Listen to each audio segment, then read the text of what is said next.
So let's say I wanted to organize all of these images. Well, the first thing I'm going to do is I'm going to select all of them, and I'm going to decrease them in size a little bit so we can play with them a bit more. I'm going to go into Free Transform, and you'll notice that if I have multiple layers selected, it actually allows me to decrease the size or change, all sorts of layers at once. We're not going to do that. I'm just going to keep it like this for now. Going to press Enter. We'll do fancy things like that later.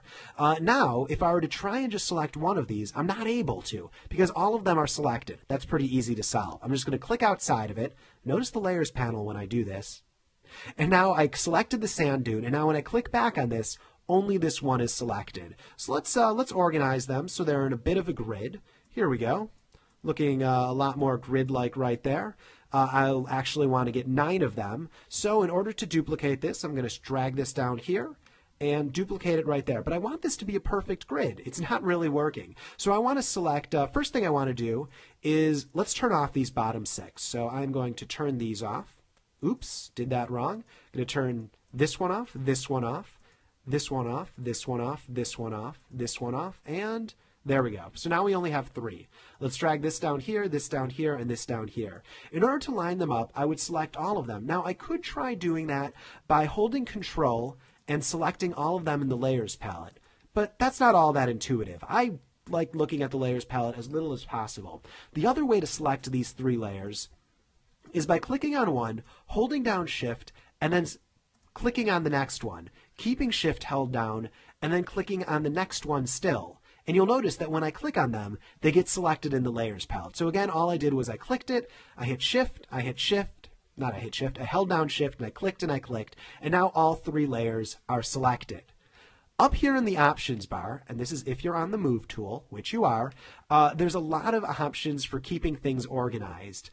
This one, for instance, makes it so the top part of them, the top edge, is all along the same lines. This one would make it so the center is on the same lines. This one would make it so they're all on the left side, which isn't what we want. This one right here distributes it evenly. So this just makes it so there's an even spacing between all 3. I'm going to drag these up right here, and I'm going to turn on all of the layers in order to get them organized. So let's click this, and let's click this, and let's actually nudge this up a little bit just by using the arrow, and I'm going to nudge this up a little bit as well, and move it like this. And let's actually move this one here. I'm going to click this, hold down Shift, click this, and Shift this, and make sure that all of them are aligned on the left edge. So I'll click this, and they're all aligned on the left edge. And then in order to distribute them evenly, I'm going to click this, and that distributes them evenly horizontally. So let's do the same for these as well. So I'm going to grab this, I'm going to grab this, I'm going to hold down Shift, click this, and make sure that all of their bottom edges are organized. Great.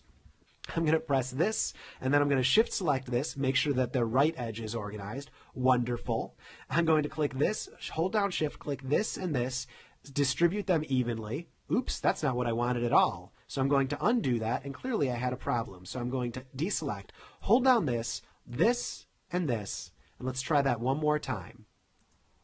And that worked right there. It looked like what I pressed was some button that I didn't want to press. I don't know what I did wrong, and quite frankly, I'm not going to worry about it.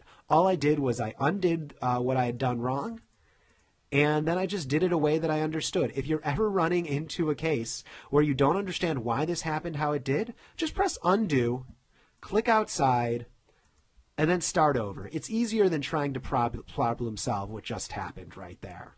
So I'm just going to hit this, and this.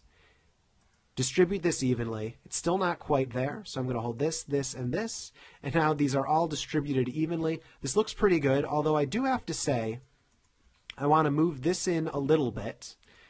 Excuse me, that's a little bit too much. So if I press undo, for some reason, I'm not able to undo it. I'm hitting undo right now, and nothing is happening. So in the next video, I'm going to show you how you can do multiple undos, how you can step back multiple times using the history panel.